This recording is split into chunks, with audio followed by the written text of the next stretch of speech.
Right, in reading number 6 we have 415 volts supply is same and 4.6 is my current, and so power factor is 0.91 lagging. The armature current is now is increased 2.5 amperes, 0.5 amperes.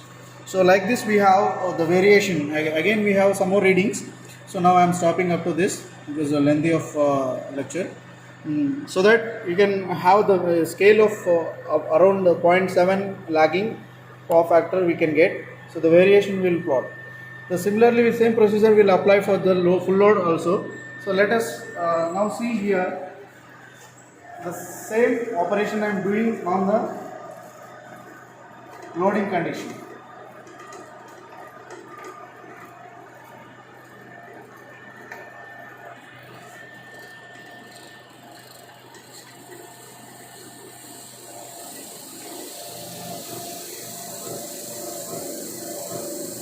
So now I have applied some weights on this, so that due to this weights the speed of the machine has been fallen.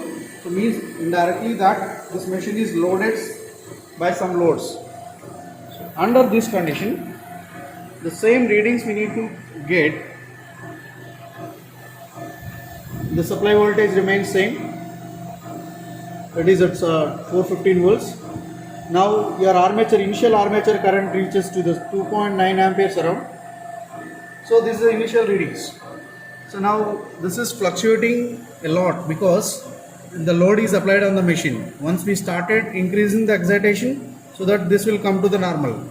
So we can have this, due to this fluctuation we will consider that middle value of this is the initial field current, right?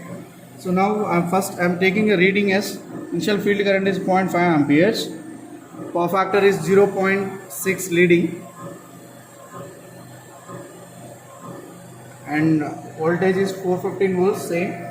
Armature current is 2.9 amperes.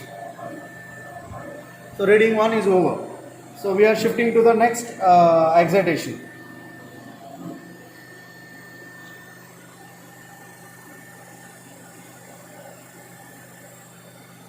So now we can observe here excitation is changed.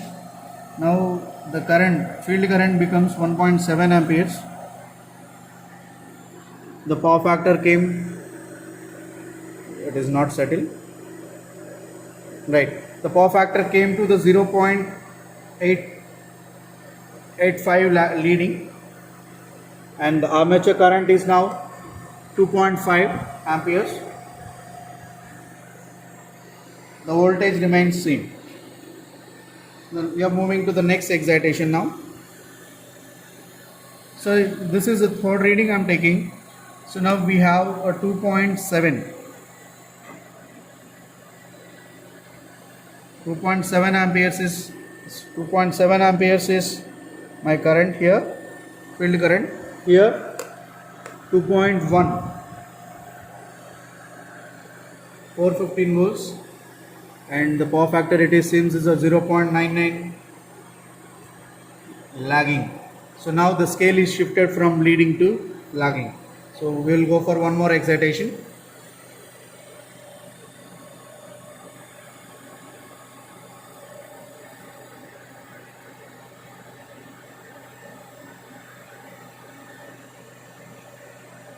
So now the last reading I am taking here, it is a 4.5 amperes is the field current, 415 volts supply voltage is remain same.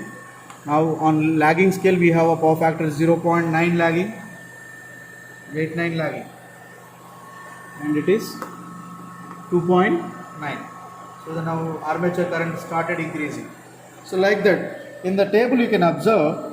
So here with the increase in the field current, armature current is initially high, after that it is lowered, later it is increased.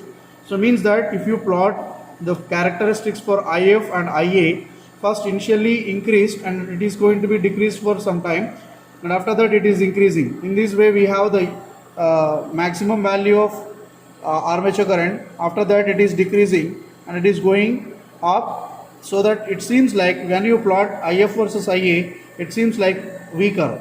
In the table reading itself, clearly we can understand.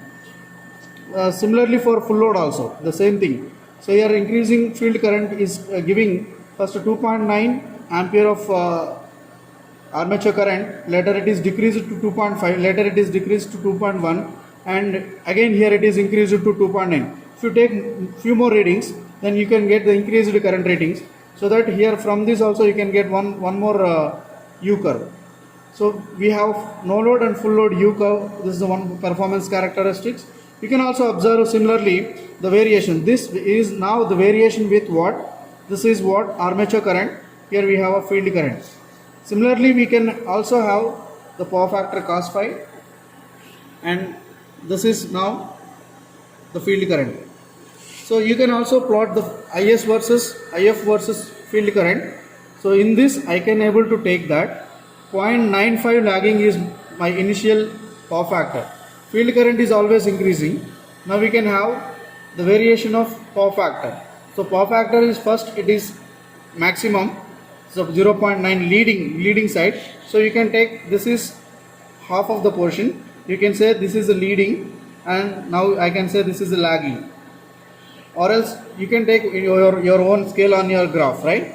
So now 0.95, 0.98, it is increased to unity power factor. So initially it is around 0.95, next 0.98, it is increased to UPF, later the power factor.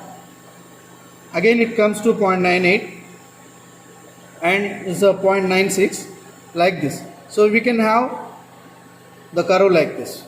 So we can get the inverted V curve. So it is on leading scale to UPF, unity power factor. After that it comes to lagging scale.